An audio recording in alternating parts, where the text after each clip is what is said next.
ಮನುಷ್ಯನಲ್ಲಿ ಒಂದು ಸಹಜ ಕುತೂಹಲ. ಆ ಕುತೂಹಲ ಏನಂದ್ರೆ, ಮನುಷ್ಯನಿಗೆ ಈ ಜೀವನ ಅಂದ್ರೆ ಏನು? ನಾವೆಲ್ಲರೂ ಜೀವಿಸ್ತೇವೆ, ಆದರೆ ಜೀವನದ ಬಗ್ಗೆ ತಿಳಿದುಕೊಳ್ಳುವ ಹಂಬಲ ಮನುಷ್ಯನಿಗೆ. ನಮಗೆ ಬದುಕ್ತೇವೆ, ಆದರೆ ಬದುಕಂದ್ರೆ ಏನು ಗೊತ್ತಿಲ್ಲ.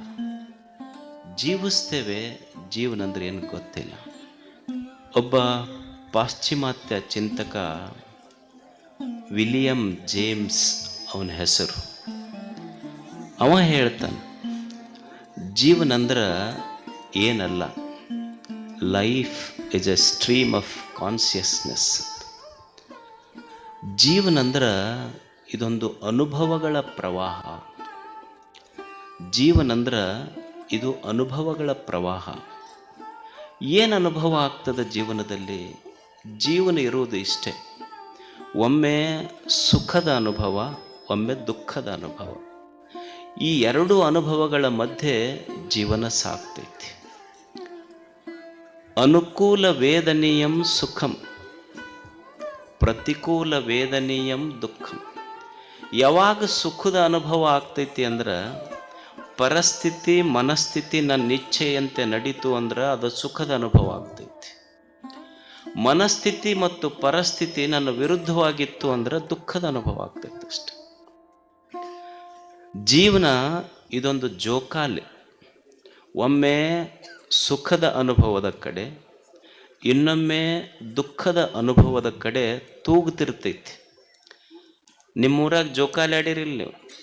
ಜೋಕಾಲಿ ಹಿಂಗೆ ಮ್ಯಾಲ ತೊಗೊಂಡು ಹೋದ್ರೆ ಅಲ್ಲೇ ನಿಂತೈತೇನು? ಮತ್ತು ಅಲ್ಲೇ ಜೋಕಾಲಿ ನಿಂತಂದ್ರೆ ನೀವು ಕೆಳಗೆ ಬರ್ಬೇಕಾಗ್ತೈತಿ. ಜೋಕಾಲಿ ಎಂದೂ ಒಂದು ಕಡೆ ನಿಂತಿಲ್ಲ, ಅದು ತೂಗುತ್ತೈತೆ. ಅದು ಜೀವನ ಜೋಕಾಲಿ. ಹಾಗೆ ಜೀವನ ಅನ್ನೋದು ಒಂದು ಜೋಕಾಲಿ ಇದ್ದಂಗಿದೆ. ಒಮ್ಮೆ ಸುಖದ ಅನುಭವದ ಕಡೆ ಮೇಲೆ ಇರ್ತೈತಿ, ಒಮ್ಮೆ ದುಃಖದ ಅನುಭವದ ಕಡೆ ಏರ್ತಿರ್ತೈತಿ. ಈ ಸುಖ ದುಃಖ ಅನ್ನುವ ಎರಡು ಅನುಭವಗಳ ಮಧ್ಯೆ ಪ್ರವಹಿಸ್ತೈತಲ್ಲ, ಅದಕ್ಕೆ ಜೀವನ ಅಂತ ಕರೀತಾರೆ. ಇದು ಜೀವನ. ಇದು ಜೀವನ ಅನ್ನೋದು ಇದು ಜೋಕಾಲಿ. ಇದು ಸುಖ ದುಃಖದ ಅನುಭವಗಳ ಮಧ್ಯೆ ಸಾಕ್ತೈತಿ. ಇದು ಎಲ್ಲರಿಗೂ ಎಲ್ಲ ಅನುಭವಗಳಾಗ್ತಾವೆ. ಒಂದು ವಸ್ತು ನಮಗೆ ಯಾವಾಗಲೂ ಸುಖ ಕೊಡ್ತೈತಿ ಅಂತಿಲ್ಲ. ಒಂದು ವಸ್ತು ಒಮ್ಮೆ ನಮಗೆ ಸುಖ ಕೊಡ್ತೈತಿ, ಅದೇ ವಸ್ತು ಒಮ್ಮೆ ದುಃಖ ಕೊಡ್ತೈತಿ. ಈಗ ನೀವು ಮನೆ ಪ್ರವೇಶ ಮಾಡ್ತೀರಿ. ಮನೆ ಪ್ರವೇಶ ಹೆಂಗೆ ಮಾಡ್ತೀರಿ ಹೇಳ್ರಿ? ಆಕಳ ಪೂಜೆ ಮಾಡಿ ಒಳಗೆ ಕರ್ಕೊತೀರಿ. ಪೂಜೆ ಮಾಡಿದ ತಕ್ಷಣ ಅಡುಗೆ ಮನೆಯಾಗ ಹೋಗಿ ಹಾಲು ಉಕ್ಕಿಸ್ತೀರಿ ಇಲ್ಲ? ಅಂದ್ರೆ ಹಾಲು ಅದಕ್ಕೆ ಉಕ್ಕಿಸ್ತೀರಿ ಅಂದ್ರೆ, ಹಾಲು ಉಕ್ಕಿದ್ರೆ ಮನೆ ಉಕ್ಕತೈತಿ. ಎಷ್ಟು ಸುಖ! ಹಾಲು ಉಕ್ಕಬೇಕು ಅವಾಗ ಅಂತ ಅನುಭವ ಆಗ್ತೈತಿ. ಅವರು ಹೆಣ್ಮಕ್ಳಿಗೆ ಇದು ಗೊತ್ತಾತ. ಅವಾಗ ಮನ್ಯಾಗ ಆಕಿ ದಿವಸ ಮನೆ ಪ್ರವೇಶ ಮುಗೀತು, ಆಮೇಲೆ ದಿವಸ 2-2 ಲೀಟ್ರ್ ತರೋದು, ಗ್ಯಾಸಿನ ಮೇಲೆ ಇಡೋದು, ಉಕ್ಸಕ್ಕೆ ಶುರು ಮಾಡಿದ್ಲಕ್ಕೆ. ಮೊದಲ ಮನೆ ಪ್ರವೇಶದ ದಿವಸ ಸುಖದ ಅನುಭವ ಇತ್ತು, ಮತ್ತು ದಿವಸ 2-2 ಲೀಟ್ರ್ ಉಕ್ಕಿಸಿದ್ರೆ ದುಃಖದ ಅನುಭವ ಆಗ್ತೈತಿ. ಒಂದೇ ವಸ್ತು ಒಮ್ಮೆ ಸುಖ ಕೊಟ್ಟೈತಿ, ಇವತ್ತು ದುಃಖ ಕೊಡಕತ್ತೈತಿ. ಈಗ ಸಾಲಿಗೆ ಹೋಗ್ತಾರೆ ಮಕ್ಕಳು. ಸಾಲಿಗೆ ಹೋಗುವಾಗ ಗಂಟೆ ಒಂದೇ ಐತಿ. ಗಂಟೆ 10 ಗಂಟೆಗೆ ಬಡಿದ್ರೆ ಒಂಥರ ಅನುಭವ ಆಕೈತಿ. ಅದ ಸಾಯಂಕಾಲ 5 ಗಂಟೆಗೆ ಬಡಿದ್ರೆ ಒಂಥರ ಅನುಭವ ಆಗ್ತೈತಿ. ಅದು ಯಾರೋ ಒಬ್ರು ಕುರಿಮರಿಗೆ ಎಳ್ಕೊಂಡು ಹೊಂಟಿದ್ರಂತ. ಆ ಹುಡುಗಂದಂತ ಅವ್ರ ಅಪ್ಪ ಇದಕ್ಕೆ ಸಾಲಿಗೆ ಕರ್ಕೊಂಡು ಹೊಂಟ್ರ ಇದಕ್ಕೆ. ಅದು ಹುಡುಗಂದು ಅವರಿಬ್ಬರು ಸ್ನೇಹಿತರಿದ್ರು.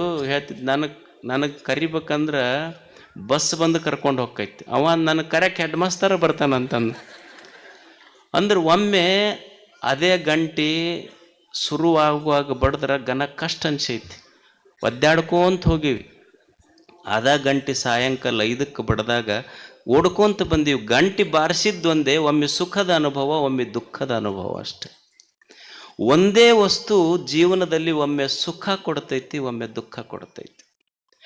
ಒಂದೇ ಮಾತು ಒಮ್ಮೆ ಸುಖ ಕೊಡ್ತೈತಿ, ಒಮ್ಮೆ ದುಃಖ ಕೊಡ್ತೈತಿ. ಈಗ ನೀವೆಲ್ಲ ಕುಂತೀರಿ, ನಾ ಅಕಸ್ಮಾತ್ ಒಂದು ಶಬ್ದ ಅಂದೆ, ಏನಪ್ಪ ನೀವಿಲ್ಲೆಲ್ಲ ಈ ಜಾತ್ರೆ ತುಂಬ ಕಣ್ಣಾಡಿಸಿದ್ರೆ ಸುಮಾರು 5 ಲಕ್ಷ ಜನ ಸೇರಿರಬಹುದು ಅಂತ ನಾ ಅನ್ಬೋದು. ಅಕಸ್ಮಾತ್ ಇದನ್ನ ಒಂದು ಸ್ವಲ್ಪ ಹಿಂದಾಕಿ ಇಲ್ಲಿ ಕುಂತಂಥ 5 ಲಕ್ಷ ಜನ ಏನು ಸುಮಾರು ಅದಿರಂದ್ರೆ ಅವಾಗ ಹೆಂಗೆ ಅನುಭವ ಆಕೈತಿ ನಿಮಗೆ? ಅಲ್ಲ, ಇಷ್ಟು ಥಂಡ್ಯಾಗ ಕುಂತೀವಿ, ಚಲೋ ಅದಾನಂದೊಂದು ಮಾತು ಬರಲಿಲ್ಲ ಅಜ್ಜಾರಿಗೆ ಅಂತೀರಿಲ್ಲ. ಅಂದ್ರೆ ಒಂದೇ ಶಬ್ದ ಹಿಂದೆ ಬಂದ್ರೆ ಮುಂದೆ ಬಂದಿದ್ರೆ ಘನ ಖುಷಿ ಆಗಿತ್ತು, ಅದ ಹಿಂದೆ ಬಂದ್ರೆ ದುಃಖ ಕೊಡ್ತದೆ. ಅಂದ್ರೆ ಒಂದು ಅನುಭವ ಜೀವನದಲ್ಲಿ, ಒಂದೇ ವಸ್ತು ಒಂದೇ ಅನುಭವ ಒಮ್ಮೆ ಸುಖ ಕೊಡ್ತದೆ, ಒಮ್ಮೆ ದುಃಖ ಕೊಡ್ತದೆ. ಈಗ ತಾಯಂದ್ರೆ ಇರ್ತಾರೆ, ಮದುವೆ ಆಗ್ತದೆ ನೋಡ್ರಿ. ಮದುವೆ ಆಗಾಗ ಅವ್ರು ಅಳ್ಕೊಂತ ಹೋಗ್ತಿರ್ತಾರೆ, ಸಾಮಾನ್ಯ ಹೌದಲ್ಲ ಇದು. ಹುಡುಗ ನಗತಿರ್ತೈತಿ, ಅವನಿಗೆ ಕೇಳ್ರಿ, ಅಲ್ಲೋ ಹುಡುಗಿ ಅಳ್ತೈತಿ, ನೀ ಯಾಕೆ ನಗತಿ? ನಮ್ಮದು ಮುಂದೆ ಖಾಯ ಮಾಡತೈತಿ, ಈಗ ಮುಂದೈತಿ ನಮ್ದು. ಅದು ಹುಡುಗಿಗೆ ಕೇಳಿದ್ರೆ, ಯಾಕೆ ಅಳ್ಕೊಂತ ಹೊಂಟಿಯಲ್ಲ ಯಜಮಾನನ ಮನೆಗೆ ಹೊಂಟಾಗ? ಅಲ್ಲ, ಮತ್ತೆ ಅಲ್ಲಿ ಹೋಗಿ ಬಟ್ಟೆ ತೊಳ್ಯಾಕ ಮುಸುರಿ ತಿಕ್ಕಚ್ಚರಿ ಏನು ಡ್ಯಾನ್ಸ್ ಮಾಡ್ಕೊತ ಹೋಗ್ಲೆ ನಾನಲ್ಲಿ? ಅನುಭವ ಹೋಗುವಾಗ ಒಂದು ಅನುಭವ, ಅವ್ರಿಗೊಂದು ಅನುಭವ, ಹುಡುಗಗೊಂದು ಅನುಭವ. ಆ ಹುಡುಗಿ ಕೇಳಿದ್ರದು, ಮದುವೆ ಆಗಿತ್ತಲ್ಲ, ಮದುವೆ ನನಗೆ ಅವ್ರ ಸ್ನೇಹಿತೆ ಕೇಳಲ್ಲಂತಕ್ಕೆ, ನಿನ್ನ ಮದುವೆ ಆಗಿದ್ದು ಹೇಳೇ ಇಲ್ಲಲ್ಲ ನೀನು ಅಂತ. ಅವಾಗ ಹುಡುಗಂದ್ಲು, ಇಲ್ಲ ಅವಸರದಾಗ ಆತು. ಮತ್ತೆ ಏನು ಮಾಡ್ತಾನೆ ನಿಮ್ಮ ಯಜಮಾನ? ಏನು ಮಾಡ್ತಾನೆ? ಪಶ್ಚಾತ್ತಾಪ ಪಡ್ತಾನೆ ಈಗ ಅಂದ್ಲಕ್ಕೆ. ಅಂದ್ರೆ ಒಮ್ಮೆ ಅದೇ ಮದುವೆ, ಒಮ್ಮೆ ಸುಖದ ಅನುಭವ, ಒಮ್ಮೆ ದುಃಖದ ಅನುಭವ, ಅನುಭವಗಳಷ್ಟೇ ಇದು. ಈಗ ನೀವು ನೋಡ್ರಿ, ಒಂದು ಮಗು ಮಳ್ಯಾಗ ಬರ್ತೈತಿ. ಮಳ್ಯಾಗ ಬಂದಾಗ ಅಪ್ಪ ಮಗನಿಗೆ ಬೈತಾನ, ಗೊತ್ತಾಗೋದಿಲ್ಲ ನಿನಗೆ ಮಳ್ಯಾಗ ತೊಯ್ಸ್ಕೊಂಡು ಬಂದಿ ಅಂತ. ಅಪ್ಪ ಮಗನಿಗೆ ಬೈತಾನ, ಅವ್ವ ಮಗನ ತಲೆ ಒರೆಸಿ ಮಳಿಗೆ ಬೈತಾಳೆ, ಕೋಡಿ ಮಳಿ ನನ್ನ ಮಗನ ತಲೆ ತೊಯ್ದೈತಿ ನೋಡಂತ. ಒಂದೇ ವಿಷಯ, ಒಬ್ಬರ ಬಾಯಾಗ ಸುಖ, ಒಬ್ಬರ ಬಾಯಾಗ ದುಃಖ. ಅನ್ಸೋದಿಲ್ಲ? ಅಪ್ಪ ಬೈತಿರ್ತಾನೆ, ಅವ್ವ ಪ್ರೀತಿ ಮಾಡ್ತಿರ್ತಾಳೆ. ಅನುಭವ ಡಿಫ್ರೆನ್ಸ್ ಆಗ್ತೈತೆ ಇಲ್ಲೋ? ಯಾವುದೋ ಒಂದು ವಿಷಯ ಮನ್ಯಾಗ ಸಂಸಾರದಾಗ ನಡೆದಾಗ ಅವ್ವ ತೊಡಿ ಮೇಲೆ ಹಾಕ್ಕೊಂಡು ಮಗನಿಗೆ ತೆಲಿಸವ್ರು ಹೇಳ್ತಿರ್ತಾಳೆ, ನಿಮ್ಮ ಅಪ್ಪನ ಭಾಳ ಹಚ್ಕೊಳಕ್ಕೆ ಹೋಗ್ಬೇಡ ನೀನು, ಹಂಗೆ ಅಂತಿರ್ತಾನಂತ ಅವ್ವನ ಮಾತು. ಅಪ್ಪ ಕಿರಿಕಿರಿ ಕೊಡ್ತಿರ್ತಾನೆ. ಎರಡೂ ಇರಬೇಕು. ಒಂದು ಜೀವನ ಪರಿಪೂರ್ಣ ಆಗಬೇಕಾದ್ರೆ, ಒಬ್ಬ ಯುವಕ, ಒಬ್ಬ ವ್ಯಕ್ತಿ ಪರಿಪೂರ್ಣ ಆಗಬೇಕಾದ್ರೆ ಮನ್ಯಾಗ ಅವನ ಜೋಗಳಿ ಎಷ್ಟು ಮುಖ್ಯನೋ ಅಪ್ಪನ ಬೈಗಳವೂ ಅಷ್ಟೇ ಮುಖ್ಯ. ಅಂದಾಗ ಜೀವನ ಪರಿಪೂರ್ಣ ಆಗ್ತೈತೆ. ಎರಡೂ ಅನುಭವ ಬೇಕಷ್ಟೇ. ಅಂದ್ರೆ ಜೀವನ ಇದು ಸುಖ ದುಃಖಗಳ ಅನುಭವ ಅಷ್ಟೆ. ಒಮ್ಮೆ ಸುಖ ಬರ್ತದೆ, ಒಮ್ಮೆ ದುಃಖ ಬರ್ತದೆ. ಇದು ಬರ್ತಾವ ಹೋಗ್ತಾವಷ್ಟೆ. ನಾವು ತಿಳ್ಕೋಬೇಕಾದದ್ದೇನು ಅಂದ್ರೆ, ಒಮ್ಮೆ ಸುಖ ಬಂದಿದ್ದು ಖಾಯಂ ಸುಖ ಇರುವುದಿಲ್ಲ, ದುಃಖ ಬಂದಿದ್ದು ಖಾಯಂ ದುಃಖ ಇರುವುದಿಲ್ಲ. ಈ ಜೀವನ ಹೆಂಗೈತಿ ಅಂದ್ರೆ, ಹಿಡ್ಕೋಬೇಕನ್ನುವಷ್ಟು ಸಂಸಾರ ಅಂದ್ರೆ ಏನು, ಹಿಡ್ಕೋಬೇಕನ್ನುವಷ್ಟು ಸುಖ ಇಲ್ಲ, ಬಿಡ್ಬೇಕನ್ನುವಷ್ಟು ದುಃಖ ಇಲ್ಲ. ಅದಕ್ಕೆ ಸಂಸಾರ ಅಂತ ಕರೀತಾರೆ. ಇದಕ್ಕೆ ಕೂಡಿರಾಕು ಆಗೋದಿಲ್ಲ, ಬಿಟ್ಟಿರಾಕು ಆಗೋದಿಲ್ಲ. ಈ ನಡುವಿನ ಗ್ಯಾಪ್ ಐತಲ್ಲ, ಇದಕ್ಕೆ ಸಂಸಾರ ಅಂತ ಕರೀತಾರೆ.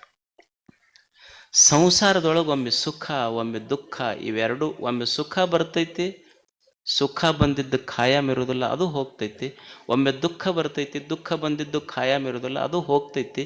ನಮ್ಮ ತಲೆಯಾಗ ಇಷ್ಟ ಗೊತ್ತಿರಬೇಕು, ಸುಖ ಖಾಯಂ ಬೇಕಂದ್ರೆ ಸಿಗೋದಿಲ್ಲ. ಒಮ್ಮೆ ಬಂದೈತಿ ಅಂದಮೇಲೆ ಹೋಗ್ತೈತಿ, ಮತ್ತೆ ದುಃಖ ಬರ್ತೈತಿ. ದುಃಖದ ಅನುಭವ ಆಗೈತಿ ಅಂದ್ರೆ ದುಃಖವೂ ಖಾಯಂ ಇರೋದಿಲ್ಲ, ಮತ್ತೆ ಹೋಗ್ತೈತಿ, ಸುಖದ ಗಳಿಗೆ ಬರ್ತೈತಿ ಅನ್ನುವ ಭರವಸೆಯೊಂದಿಗೆ ಬದುಕು ಕಟ್ಟಬೇಕು ಮನುಷ್ಯ. ಸುಖ ದುಃಖಗಳು ಬರ್ತಾವ ಹೋಗ್ತಾವ, ನಾನು ಮಾತ್ರ ಸಾಕ್ಷಿಕನಾಗಿ ಬದುಕೋದಷ್ಟೇ. ದೇವರ ಗುಡಿಗೆ ಹೋಗ್ತೀವಲ್ಲ, ಹೋಗಿ ಅವನಿಗೆ ಏನಕ್ಕೆ ಕೇಳೋದು ಅಂದ್ರೆ, ನಮ್ಮ ಕಂಪ್ಲೇಂಟ್ ಎಷ್ಟು ಕಷ್ಟ ಕೊಟ್ಟಿಯಪ್ಪ ಅಂತ ಕಂಪ್ಲೇಂಟ್ ಹೇಳೋದಲ್ಲ, ನಮಗೆ ಬದುಕಾಕೊಂದು ಜೀವನ ಕೊಟ್ಟಿ ಅಂತ ಭಗವಂತನ ಗುಡಿಗೆ ಹೋಗಿ ಕಂಪ್ಲೇಂಟ್ ಹೇಳುವಂಥವ್ರಾಗಬಾರ್ದು. ಇದೊಂದು ಜೀವನ ಕೊಟ್ಟನಲ್ಲ, ಕೊಟ್ಟಿದ್ದಕ್ಕೆ ಧನ್ಯವಾದ ಹೇಳಾಕ ಗುಡಿಗೆ ಹೋಗ್ಬೇಕಷ್ಟೆ. ಒಂದು ಒಳ್ಳೆಯ ಜೀವನ ಕೊಟ್ಟನಲ್ಲ ಭಗವಂತ, ಇದೊಂದು ಸುಂದರವಾದ ಜೀವನ ಕೊಟ್ಟನ. ಸಣ್ಣ ಪುಟ್ಟ ವ್ಯತ್ಯಾಸ ಇರ್ತದ ಜೀವನದೊಳಗೆ, ಹೆಚ್ಚು ಕಡಿಮೆ ಆಗೋದೆ. ಏನಾರ ಆಯ್ತಂತ ತಿಳ್ಕೊಂಡು ಏನಾರ ಮಾಡ್ಕೊಳ್ಳೋದಲ್ಲ. ಈಗ ನಡಿತಿರ್ತೀವಿ, ಕಾಲಿಗೆ ಮುಳ್ಳು ನಡ್ತೈತಿ, ಕಾಲಿಗೆ ಮುಳ್ಳು ನಟ್ಟರೆ ಮುಳ್ಳು ತಕ್ಕೋಬೇಕು ಹೊರತು ಕಾಲ ತಕ್ಕೊಳ್ಳೋ ಪ್ರಯತ್ನ ಮಾಡಬಾರ್ದು. ಹಂಗೆ ಸಣ್ಣ ಪುಟ್ಟ ವ್ಯತ್ಯಾಸ ಆದಾಗ ಅದಷ್ಟು ತೆಗಿಬೇಕೆ ಹೊರತು ಜೀವನ ತಗೊಳ್ಳುವ ಪ್ರಯತ್ನ ಮಾಡಬಾರ್ದು. ಮನುಷ್ಯ ಇದನ್ನು ಕಲಿಯುವುದಷ್ಟೆ. ಗುಡಿಗೆ ಜೀವನದ ಬಗ್ಗೆ we should respect this life. ದೇವರಿದೊಂದು ಅದ್ಭುತವಾದಂಥ ಜೀವನ ಕೊಟ್ಟಾನ. 100 ವಸಂತಗಳ ಕಾಲ ಈ ಭೂಮಿ ಮೇಲೆ ಬದುಕಲಿಕ್ಕೆ ನಮಗೆ ಕಳಿಸಿಕೊಟ್ಟನಲ್ಲ, ಇಲ್ಲಿ ಬದುಕಬೇಕಾಗ್ತದೆ ಮನುಷ್ಯ. No complaints in life, complete this life. No complaints in life. ನಮಗೇನು ದೇವರು ಕೊಟ್ಟಾನಲ್ಲ ಇದನ್ನು ಕಂಪ್ಲೀಟ್ ಮಾಡಬೇಕಾಗ್ತದೆ. ಒಬ್ಬ ಮಹಾರಾಜ ಇದ್ದ. ಆ ಮಹಾರಾಜನಿಗೆ ಒಬ್ಬ ಸ್ನೇಹಿತ ಇದ್ದ. ಮಹಾರಾಜ ಸ್ನೇಹಿತನಿಗೆ ಬಹಳ ಪ್ರೀತಿ ಮಾಡುತ್ತಿದ್ದ. ಮಹಾರಾಜ ಅವ ಸೇವಕನ ಮೇಲೆ ಅವನಿಗೆ ಮಹಾರಾಜನಿಗೆ ಅಷ್ಟು ಪ್ರೀತಿ. ಎಷ್ಟು ಪ್ರೀತಿ ಅಂದ್ರೆ ಅವ ಮಹಾರಾಜನಾದರೂ ಸೇವಕನ ಬಿಟ್ಟು ಉಣ್ತಿರ್ಲಿಲ್ಲ. ಅವ ಯಾವಾಗ ಊಟ ಮಾಡಿದ್ರು ಅವನು ಮುಂದೆ ಕುಂತು ಉಣ್ಬೇಕು. ಸೇವಕ ಮೊದಲು ಸೇವಕನಿಗೆ ತಿನ್ನಿಸಿ ತಾನು ಮಹಾರಾಜ ತಿನ್ನುತ್ತಿದ್ದು. ಏನಾರ ಸ್ವೀಟ್ ಮಾಡಲಿ, ಚಲೋ ಅಡುಗೆ ಮಾಡಲಿ, ಮತ್ತು ಎಲ್ಲರ ಹೊರಗೆ ಪ್ರವಾಸಕ್ಕೆ ಕರ್ಕೊಂಡು ಹೊಂಟರು ಅವನಿಗೆ ಕರ್ಕೊಂಡು ಹೋಗ್ತಿದ್ದ. ಮೊದಲು ಅವನಿಗೆ ತಿನ್ನಿಸಿ ತಾನು ತಿಂತಿದ್ದ. ಒಂದು ದಿವಸ ಕಾಡಿನೊಳಗೆ ಹೊಂಟ್ರು ಇಬ್ಬರು ಸೇರಿ. ಯಾರು? ಮಹಾರಾಜ ಮತ್ತು ಸೇವಕ. ಇಬ್ಬರು ಕೂಡಿ ಹೋಗುವಾಗ ಒಂದು ಕಾಡಿತ್ತು. ಆ ಕಾಡಿನೊಳಗೆ ಒಂದು ಗಿಡ, ಅದ್ರ ಬುಡಕ್ಕೆ ಕುಳಿತರು ಇಬ್ಬರು. ಕುಳಿತಾಗ ಮಹಾರಾಜ ಒಂದು ಹಣ್ಣು ಹರಿದು ಒಂದು 4-5 ಪೀಸ್ ಮಾಡಿ, ಮೊದಲು ತುತ್ತು ಅವನಿಗೆ ಗೊತ್ತಿತ್ತಲ್ಲ, ಅವನಿಗೆ ಸೇವಕನಿಗೆ ಕೊಡೋದು, ಅವನಿಗೆ ಪ್ರೀತಿ ಮಾಡ್ತಿದ್ದ. ಒಂದು ತುತ್ತು ಕೊಟ್ಟು ಕೂಡಲೇ ಅವನ ಸೇವಕಂದ ಮಹಾರಾಜನಿಗೆ ಇನ್ನೊಂದು ಪೀಸ್ ಕೊಡ್ರಿ ಅಂತ ಮತ್ತೆ ತಿಂದ. ಮಹಾರಾಜನಿಗಂದ ಇನ್ನೊಂದು ಪೀಸ್ ಕೊಡ್ರಿ ಅಂತ ಮತ್ತೆ ತಿಂದ. ಮಹಾರಾಜನಿಗೆ ಹೇಳ್ದವ ಸೇವಕ ಇನ್ನೊಂದು ಪೀಸ್ ಕೊಡ್ರಿ. ಅವ ಮಹಾರಾಜಗೆ ಸಿಟ್ಟು ಬಂತು. ಅದಕ್ಕೆ ನಿಮ್ಮಂತವ್ಕೆ ಹಚ್ಕೋಬಾರ್ದು ಭಾಳ ಅಂದವ. ಅವ ಅಂದ ಇನ್ನೊಂದು ಪೀಸ್ ಕೊಡ್ರಿ ಅಂದ. ರಾಜ ಕೊಡಲಿಲ್ಲ. ಅದನ್ನು ತಿಂದು ಕೂಡಲೇ ಎಷ್ಟು ವಿಷ ಹತ್ತಲ್ಲ ಉಗುಳ್ದವ. ಮಹಾರಾಜ ಸೇವಕನಿಗೆ ಕೇಳ್ದ, ಅಲ್ಲೋ ಇಷ್ಟು ವಿಷ ಹಣ್ಣೈತಿ, ನಿನಗೆ ಇಷ್ಟು ಸಲ ವಿಷದ ಹಣ್ಣು ಕೊಟ್ಟೆ, ವಿಷ ಐತಂತ ಯಾಕೆ ಹೇಳಬಾರ್ದು ನೀನು ಅಂತ.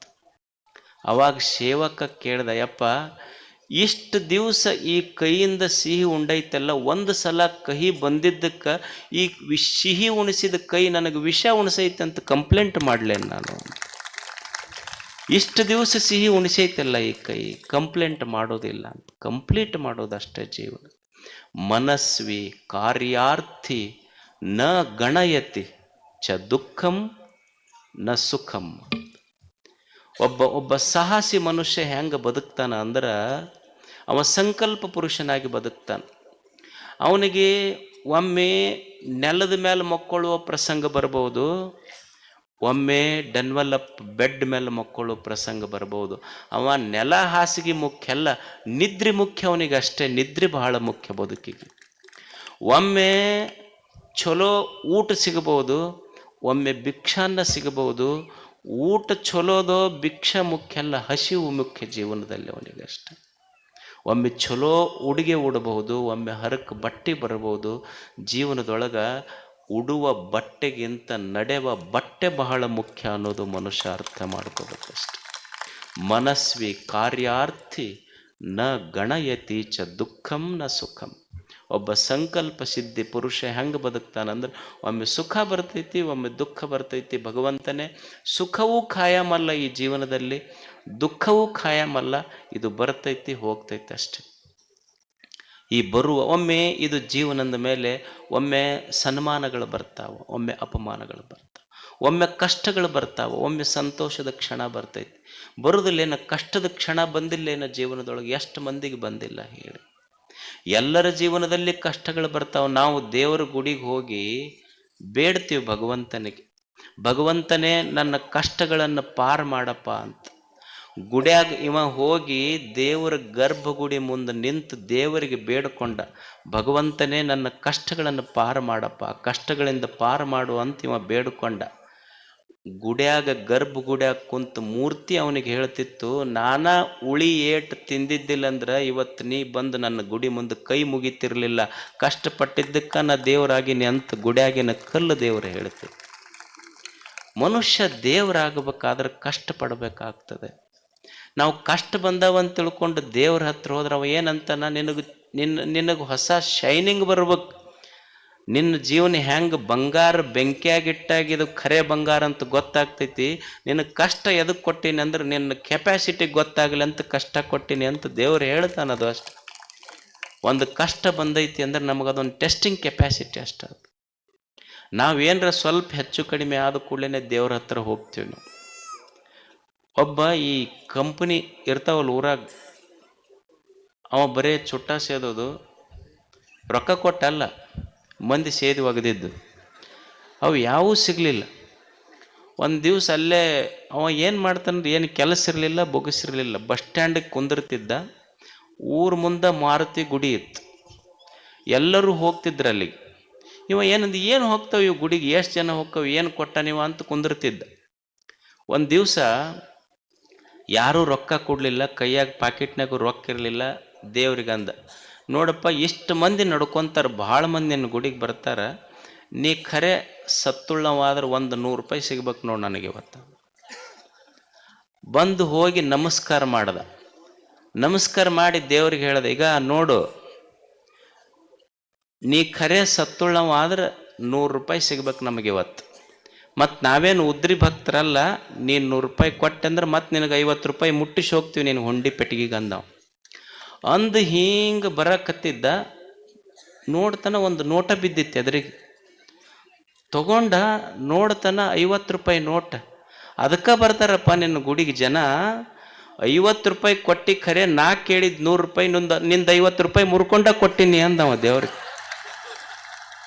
ಇವ್ರು ಮಂದಿಗೆ ಟೊಪ್ಪಿಗೆ ಹಾಕವ್ರಲ್ಲ, ದೇವ್ರಿಗೆ ಟೊಪ್ಪಿಗೆ ಹಾಕವ್ರಿ ಇವರೆಲ್ಲ. ಅದಕ್ಕೆ ಅವ ಮಾರುತಿ ನೀವು ಹೋದಾಗ ಈ ಕಡೆ ಹೊಳ್ಳಿ ಕುಂತ ನಿಮ್ಮನ್ನೆಂದೂ ನೋಡಕ್ಕೆ ಹೋಗೋದಿಲ್ಲ ನಾವು ಕಷ್ಟ ಬಂದಾಗ ದೇವ್ರ ಗುಡಿಗೆ ಹೋಗಿದ್ದು ಬೇಡಕ್ಕಷ್ಟೆ. ಆದ್ರೆ ನಾವು ಎದಕ್ಕೆ ಹೋಗಬೇಕು ಅಂದ್ರೆ ಬರೇ ಭಿಕ್ಷುಕನಾಗಿ ದೇವನ ಗುಡಿಗೆ ಹೋಗೋದಲ್ಲ. ದೇವನ ಗುಡಿಗೆ ಹೋಗೋದು ಭಗವಂತನೇ, ನಾನು ಭಿಕ್ಷುಕನಾಗಿ ನಿನ್ನ ಹತ್ರ ಬಂದಿಲ್ಲ, ಜೀವನ ಕೊಟ್ಟಿಯಲ್ಲ, ಕೊಟ್ಟ ಜೀವನಕ್ಕಾಗಿ ಒಂದು ಧನ್ಯವಾದ ಹೇಳಲಿಕ್ಕೆ ಬಂದಿನಿ ಅಂತ ಭಗವಂತನ ಹತ್ರ ಬರ್ತವೆ. ಜೀವನ ಅಂದರೆ ಸ್ವಲ್ಪ ಕಷ್ಟ ಸುಖ ಇರ್ತವೆ. ಒಮ್ಮೆ ಮಾನ ಅಪಮಾನಗಳು ಬರ್ತಾವ, ಸನ್ಮಾನಗಳಾಗ್ತಾವ, ಅಪಮಾನಗಳು ಬರ್ತಾವ, ತಡ್ಕೋಬೇಕಾಗ್ತದೆ ಮನುಷ್ಯ. ಏನ್ರಿ ನಮಗೆ ಭಾಳ ನಿಂದೆಯ ಮಾತುಗಳಾಡ್ತಾರೆ ಜನ ಅಂತ ಅನ್ಬೋದು, ಬರ್ತಾವೆ. ಯಾವ ಕುದುರೆ ಓಡ್ತೈತಲ್ಲ, ಓಡುವ ಕುದುರೆಗೆ ಚಾಟಿ ಏಟು ಬೀಳ್ತಾವ. ಯಾವ ಚಲೋ ಮಾವಿನ ಹಣ್ಣು ಕೊಡ್ತೈತಲ್ಲ, ಚಲೋ ಹಣ್ಣು ಕೊಡೋ ಮಾವಿನ ಗಿಡಕ್ಕೆ ಕಲ್ಲೇಟು ಬೀಳ್ತಾವ. ಮತ್ತು ನಿಂದೆ ಮಾಡಾಕತ್ತಾರಂದ್ರೆ ಚಲೋ ಇದ್ದವರಿಗೆ ನಿಂದೆಯ ಮಾತುಗಳು ಬರ್ತಾವಂತ ತಿಳ್ಕೊಬೇಕಷ್ಟ ಮನುಷ್ಯ. ಯಾರಿಗೆ ಬಿಟ್ಟದ ಹೇಳ್ರಿ, ಈಗ ಜನ ಯಾರಿಗೆ ಬಿಡ್ತದೆ? ಈಗ ಒಬ್ಬ ರೈತ ಇರ್ತಾನೆ, ಅವ ಬೆಳಿಗ್ಗೆದ್ದು ಏನು ಪ್ರಾರ್ಥನೆ ಮಾಡ್ತಾನಂದ್ರೆ, ಇವತ್ತು ಮಳೆ ಬರಬಾರ್ದು ನೋಡು, ಮಳೆ ಬರ್ಬೇಕಪ್ಪ ಭಗವಂತ, 2 ಕಾಯಿ ಓಡಿಸ್ತೀನಿ ಅಂತ ರೈತ ಬೇಡ್ಕೊಂತಾನೆ. ನಾಟಕ ಕಂಪ್ನಿಯವ ಇರ್ತಾನೆ, ಇವತ್ತು ಒಟ್ಟ ಮಳೆ ಆಗ್ಬಾರ್ದಪ್ಪ, ನಾ 2 ಕಾಯಿ ಓಡಿಸ್ತೀನಿ ಅಂತ ನಾಟಕ ಕಂಪ್ನಿ ಅಂತ. ದೇವ್ರು ಯಾವ ಕಂಪ್ನಿ ಮಾತು ಕೇಳ್ಬೇಕಾತ? ಅಲ್ಲ, ಒಬ್ಬರಿಗರೆ ಹೆಚ್ಚು ಕಡಿಮೆ ಆಗೋದಿಲ್ಲ, ಬರ್ಬೇಕು ಇಲ್ಲ ಬರಲಾರ್ದಂಗೆ ಇರ್ಬೇಕಲ್ಲ. 2 ಕಾಯಿ ಅಂತೂ ತಪ್ಪದ ಪಕ್ಕ ಅವನಿಗೆ ಅಷ್ಟು. ಅಂದ್ರೆ ದೇವ್ರಿಗೆ ಎಲ್ಲರಿಗೂ ಒಪ್ಪಿಸಿ ಬದುಕಕ್ಕೆ ದೇವರಿಗೆ ಆಗಿಲ್ಲ. ಈಗ ನೀವು ಅನ್ಬೋದು ಅಜ್ಜವ್ರು ಒಳ್ಳೆಯವ್ರು ಅದಾರ ಅಂತ ಕೆಲವು ಮಂದಿ ಅನ್ಬೋದು, ಅಜ್ಜವ್ರು ಒಳ್ಳೆಯವ್ರು ಅಲ್ಲ ಅಂತ ಕೆಲವು ಮಂದಿ ಅನ್ಬೋದು.